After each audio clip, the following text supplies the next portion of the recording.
आज ये कह रहे हैं कि कोर्ट में रिव्यू नहीं कर सकते। कोर्ट में बिल्कुल रिव्यू कर सकते हैं। अगर कोर्ट में रिव्यू नहीं कर सकते, अगर कोर्ट में रिव्यू नहीं कर सकते तो हाई कोर्ट में और सुप्रीम कोर्ट में वक्फ के इतने केसेस कैसा हो रहे हैं, कितने केसेस कैसा हो रहे हैं हाई कोर्ट में और सुप्रीम कोर्ट में। माननीय गृह मंत्री कुछ कर दे एक जी प्लीज।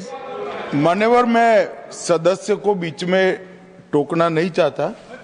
शायद वो भोले भाव से गलत इंफॉर्मेशन सदन के सामने रख रहे हैं, तो मैं थोड़ा करेक्ट करना चाहता हूँ। मान्यवर Jairam ji please please, chair has given time. क्या कह रहे हैं आप रमेश जी, क्या कह रहे हैं? मैं मान्यवर जी प्लीज प्लीज, मान्यवर आप बोले। जो डिस्प्यूट है वो इतना ही है कि अगर ट्रिब्यूनल के फैसले से कोई असंतुष्ट है तो ये भूमि का मामला है, इस पर सिविल सूट होना चाहिए। सिविल सूट में अधिकारों के बहुत वाइड रेंज होती है। इन्होंने इस पर अपील का प्रोविजन 2013 के कानून में रखा ही नहीं है, तो रीट के कार्य क्षेत्र में हाईकोर्ट के सामने जाता है। रीट का कार्य क्षेत्र बहुत संकरा होता है, तो जो ट्रिब्यूनल का फैसला होता है वो फाइनल होने के चांसेस 99% हो जाते हैं। जिनकी भूमि है इसका अधिकार जाता रहता है। मान्यवर, एक गलतफहमी फैला रहे हैं।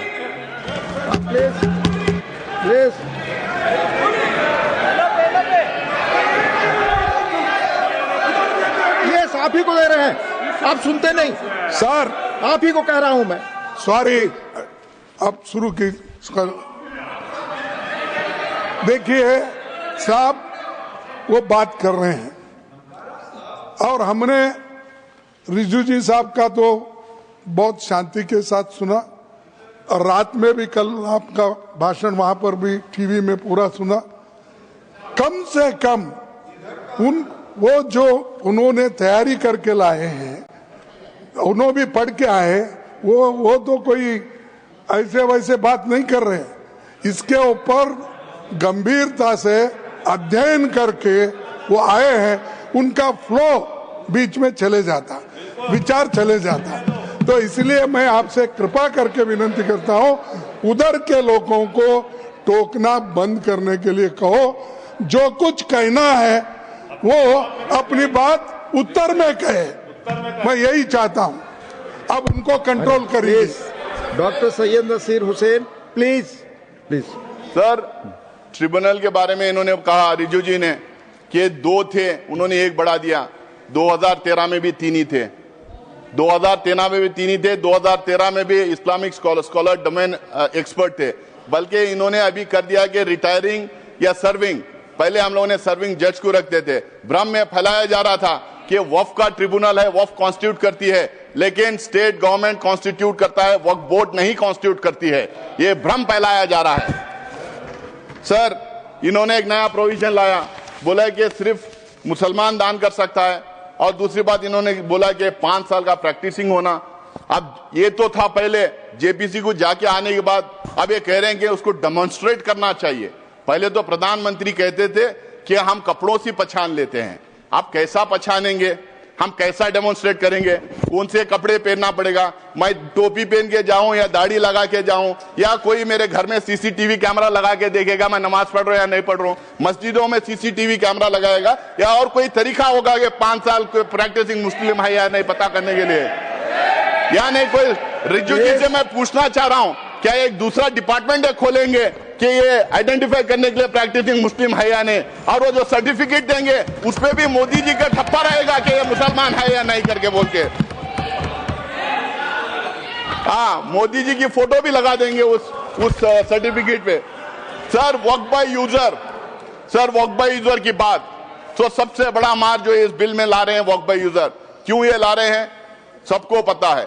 इनकी सारी की सारी जो है निगाह संपत्ति पे है, जमीन पे है, लैंड पे है, धारावी पे में किसको दिया है उन्होंने, करोड़ों के भाव पे किसको दिया। कल मैं टीवी डिबेट पे था, एक जेपीसी की मेंबर थी इनकी मेरे साथ में, वो कह रही थी कि हम लैंड मोनेटाइज करेंगे। तो समझ में आ गया, मोनेटाइज करके किसको देंगे? तो वक्फ बाय यूजर का मतलब क्या है सर? इस देश में, हमारा देश प्राचीन देश है, इस देश में अलग अलग टाइम अलग अलग धर्म के स्थल बने हुए, हमारे देश में इतने किंगडम्स थे, राष्ट्रकूटा से लेके मौर्य से लेके चेरास, कदम्बास, विजयनगर एम्पायर, अशोका सम्राट का पता नहीं क्या कितने थे, बादशाहें थे, ब्रिटिश गवर्नमेंट थी। यहाँ पे सिर्फ मस्जिद मंदिर की बात, सिर्फ मस्जिद की बात नहीं सर, इस देश में बहुत खूबसूरत मंदिरें बने, जबरदस्त मॉन्यूमेंट्स हैं देखने के लायक, गुरुद्वारास हैं, चर्चेस हैं, मस्जिद हैं। अगर आप 400, 500, 600 साल पुराने इमारतों के कागज पूछेंगे, तांबे में, पीतल में जहां लिखा था, कहां से ढूंढ के लाएंगे? उसका प्रूफ सिर्फ ये है, ये हर समुदाय के लिए सही है कि those properties, those institutions exist even today and they are in long usage. That is the proof of that being in waqf.